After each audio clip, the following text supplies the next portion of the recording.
ao nosso canal. Esse canal que tem por interesse, intuito, apenas esclarecer alguns pontos que muitas vezes as pessoas têm dúvidas a respeito de vários assuntos, tá?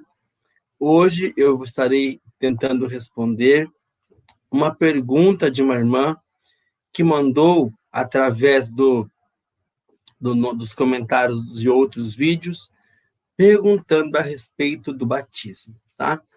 Ela pertence a uma outra vertente religiosa e ela perguntou a respeito do batismo. O que é o batismo e por que nós, umbandistas, não realizamos o batismo de maneira com o mesmo significado para a religião que ela frequenta. Eu espero que ela esteja ouvindo. Nós vamos estar tentando responder essa questão para ela, tá bom? Primeiramente, irmã, nós temos que entender o seguinte, que o batismo, ele é uma prática que começou não com o cristianismo, tá? A igreja cristã, ela incorporou essa prática do batismo em suas liturgias, em seus dogmas, há muito tempo depois da crucificação de Jesus, tá? O mikveh, que é um banho ritualístico realizado por todos os judeus, seja homem, seja mulher, seja criança, depois que faz o bar mitzvah, que ele vai ter uma vida adulta religiosa dentro do judaísmo, ele precisa, de uma certa forma, realizar o mikveh, ou banho da purificação. Esses banhos são em cisternas dentro das sinagogas e eles mergulham nessas águas provenientes de rios ou de água de chuva, tá? E sempre foi assim e sempre será dessa forma na religião judaica. Quando o cristianismo ele advém, você sabe que o cristianismo, a princípio, não era uma outra religião. O cristianismo ele era uma seita, uma ramificação do próprio judaísmo. Como haveriam outras ramificações na época, o cristianismo era mais uma das ramificações judaicas. Muito bem. Neste contexto, nos tempos de Jesus, surge o profeta João Batista, que ele veio batizando as pessoas, mergulhando as pessoas nas águas, cumprindo o ritual do mikveh, só que desta vez era para que as pessoas voltassem ao culto ao Deus de Israel. As pessoas tinham deixado o culto ao Deus de Israel e João Batista veio para tentar reestabelecer o culto ao Deus de Israel. Assim como ele fez quando ele era Elias na outra encarnação, e isso é um assunto para um outro vídeo, né? A reencarnação de Elias, vamos fazer em outro vídeo. Então, quando ele veio como João Batista, ele trouxe o restabelecimento do culto ao Deus de Israel. E era através do mikveh. Então, Jesus, por ser um judeu praticante da religião judaica, tanto que ele estava na sinagoga sempre, né? Ele praticava o judaísmo da época, e ele, então, foi submetido ao mikveh, né? Muito bem. Depois da sua crucificação, os discípulos começaram a batizar as pessoas em nome de Jesus. E eles, então, invalidaram o batismo de João.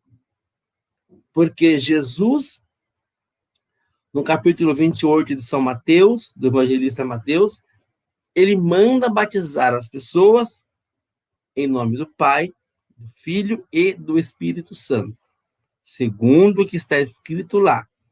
Não se sabe se Mateus ele colocou esse texto a mais, né? Porque 200 anos depois, né, de um evento, pode ser que haja muitas mudanças de textos, né? Então, em Mateus, Jesus ordena, segundo Mateus, o batismo em nome do Pai, do Filho e do Espírito Santo. Só que em Atos dos Apóstolos, no capítulo 19, ele batiza as pessoas em nome de Jesus. Podemos ver uma controvérsia aí, tá? E mais tarde a igreja, ela se apodera desse ritual e diz o seguinte, que quem não batizar agora perde a salvação. O único intuito do batismo para o apóstolo Paulo era que eles recebessem o dom do Espírito Santo. Tanto que ele diz lá aos discípulos, recebestes vós o Espírito Santo? Não, nós nem sabemos que há o Espírito Santo. Arrependei-vos, cada um de vós, e seja batizado em nome do Senhor Jesus. Todos foram rebatizados. O batismo de João, para eles, foi invalidado naquele momento. Então, o batismo para Paulo era para receber o dom do Espírito Santo. Enquanto que a igreja, mais tarde, muda essa conotação. Ela diz que o batismo é um marco principal para que você, a partir de agora, quando você morrer, você tem direito de entrar no reino dos céus. Direito de entrar no céu, através do batismo. E o céu é eternamente. Morreu, foi para o céu, goza eternamente das bem-aventuranças. Você pode ter feito todas as atrocidades aqui na terra. Todas. Mas você obedeceu no batismo, e aí você então está livre dos seus pecados. Fazendo com que a justiça de Deus seja pior do que a dos homens. Porque quando nós cometemos algo na terra, um crime, nós temos que cumprir uma pena, pagar por aquilo que nós fizemos. É a lei de causa e de efeito. Toda ação tem uma reação, mas parece que Deus não. Na visão da igreja, quando você peca, mas você se arrepende, batiza, os seus pecados são perdoados. Tudo bem, Deus te perdoou. E aquela mãe que você fez chorar? E aquele calote que você deu? E aquela tristeza que você causou em alguém? Aquele rombo no cofre de alguém? Aquela vida que você fez cometer suicídio? Como é que fica? Está perdoado? Está livre dos seus pecados, dos seus erros? Não tem sentido. Quando Jesus diz ao apóstolo Pedro, põe a tua espada na bainha.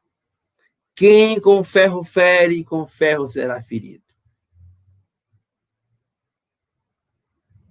Isso dá um entendimento para nós que o que nós fizermos aqui, nós iremos ter que pagar. De uma forma ou de outra.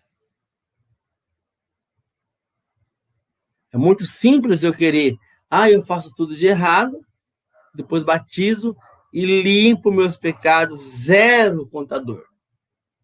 Não, não zero. Não zera o contador.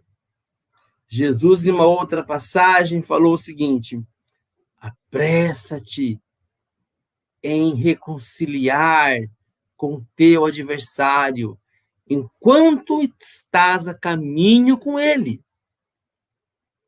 porque vão te entregar ao sinédrio e você vai ser lançado nas trevas exteriores e de lá não sairá até que tenha pago o último centil, deixando claro que haverá pagamento. Haverá um pagamento. Você não ficará para sempre nas trevas exteriores. Vai sair, mas vai sair quando tiver pago até o último centil. Nós da Umbanda, espiritualistas, espíritas, qualquer linha espiritualista, não pratica o batismo de forma de perdoar pecado. Primeiro, nós não acreditamos no pecado original.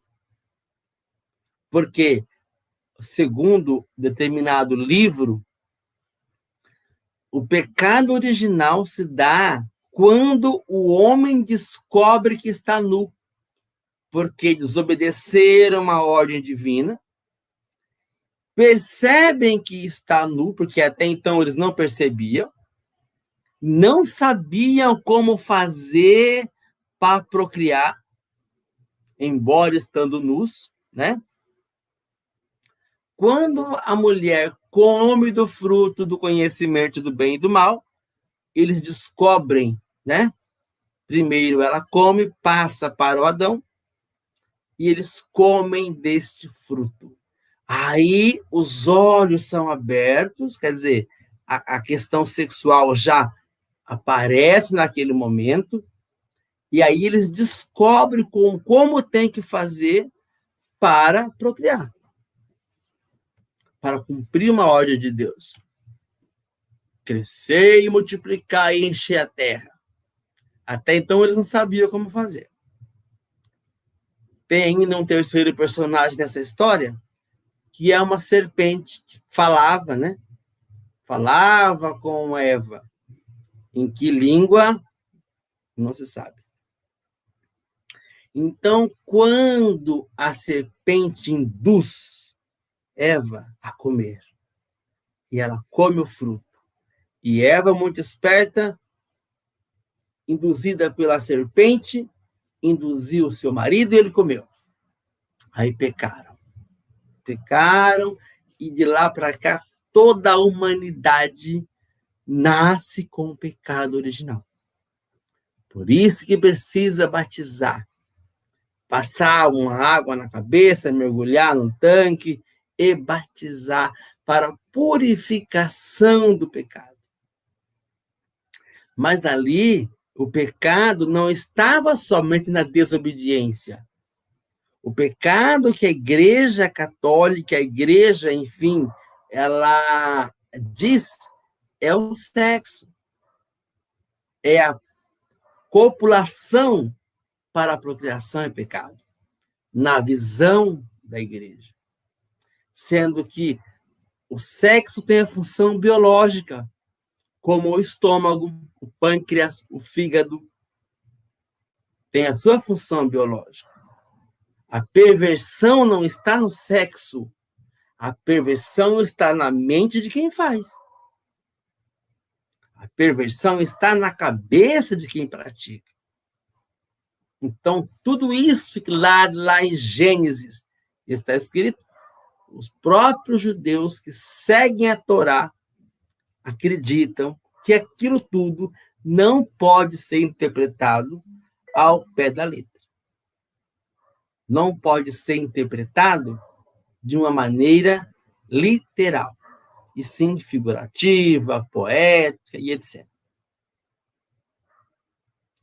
Para vocês terem uma ideia que aqueles contos dos primeiros livros têm um monte de contradição e não deve ser seguido a lista, a risca, porque quando Caim mata Abel, Deus desce na terra, pergunta para Caim, cadê seu irmão?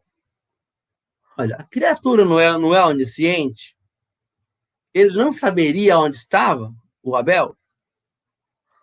Caim responde: matei, meu irmão. Matei. Vamos ver. O cara era caçador, o cara era tudo que ele fazia, Deus não se agradava. Não fazia nada além do que Deus tinha mandado. Mas Deus não se agradava. E Abel, tudo que Abel fazia, Deus se agradava. Agora imagine vocês, agradar a Deus e eu não. A inveja poderia ter entrado qualquer um. Né? O cara não faz nada de bom e agrada a Deus, e eu que sou um caçador que vai atrás do... Ué, eu não agrado? Qualquer um teria matado o filho por inveja. Bom, enfim. E aí Deus põe uma marca no Caim. Falou, olha, Caim, vou te colocar uma marca. Qualquer um que te encontrar não vai te matar mais. Mas, gente, quem queria encontrar Caim? Não havia mais ninguém além do pai, da mãe e ele.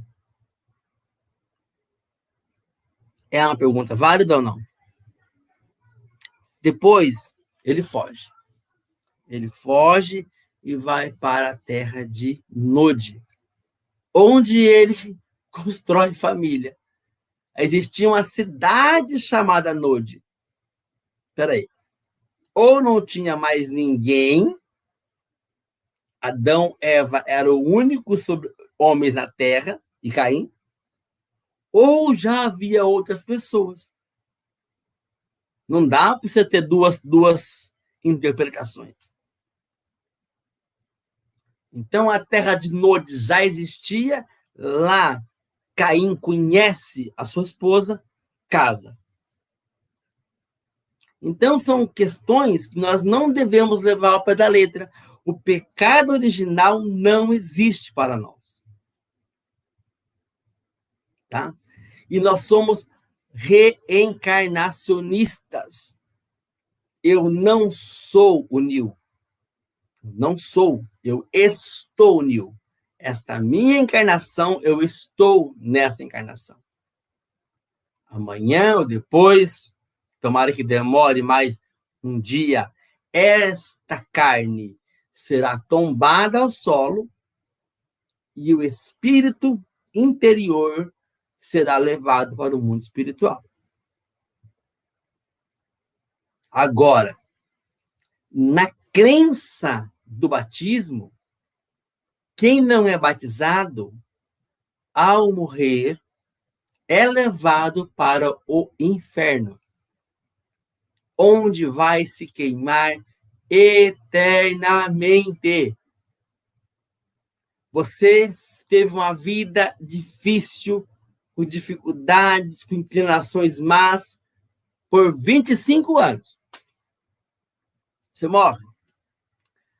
Você vai agora para o inferno e lá você vai ficar eternamente. Quer dizer, 25 anos versus eternamente é uma conta bem injusta, bem injusta.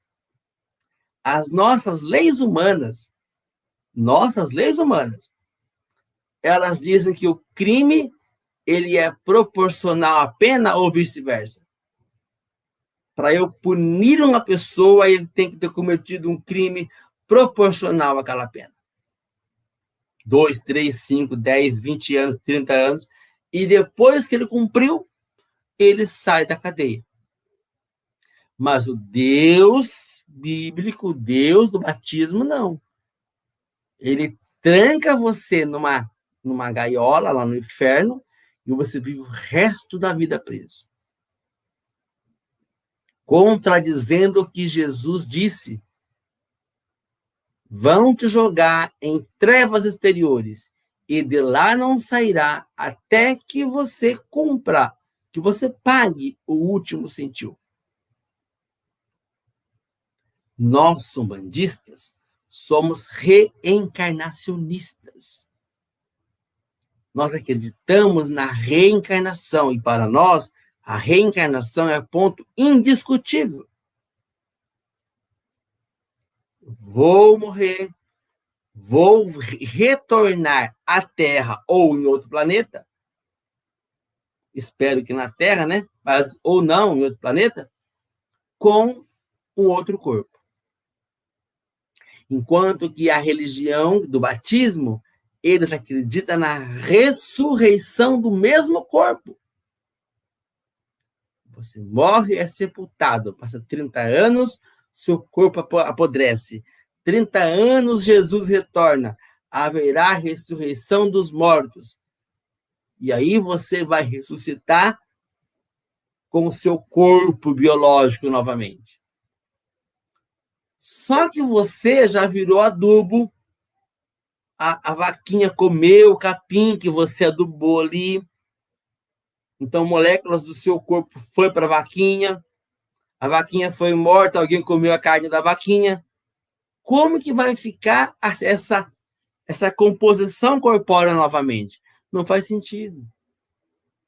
A biologia, ela diz que quando você morre, a nossa cerebral morreu, acabou, está morto. O corpo físico está morto. Não haverá ressurreição de corpos. O que há é reencarnação nos corpos. Bom? Por isso que nós, umbandistas, não cremos no batismo. O batismo para nós deveria ser apenas um ritual de passagem. Eu quero me tornar um bandista. Quero ser um bandista. Não sou batizado, quero ser um bandista. É feito um ritual de passagem para a Umbanda. E não é, e você vai apenas mostrar publicamente que você está aceitando aquela fé. Mas não vai te livrar de pecado nenhum. Não vai te purificar de pecado nenhum.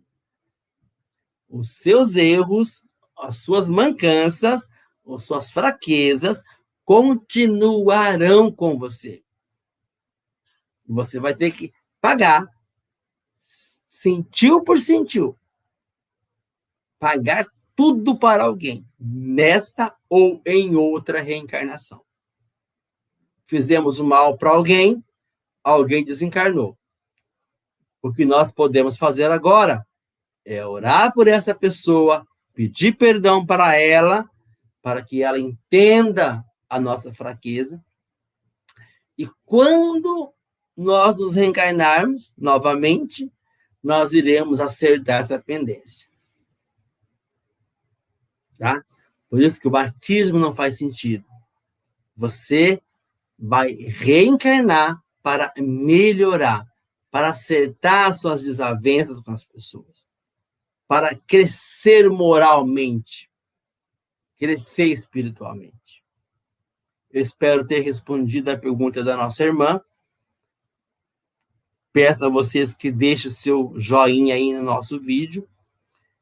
As perguntas que tiverem a respeito, ou vocês escrevam aí nos comentários, tá bom? Ou vocês mandem e-mail para nós, como fez a irmãzinha, tá bom? Teremos um grande prazer em responder. Se a gente conseguir, souber responder, a gente vai responder, tá bom? Espero que todos fiquem bem. Até a próxima. Fiquem todos com Deus. Que nosso Pai Oxalá vos abençoe e vos guarde debaixo do vosso paternal cuidado. Que assim seja.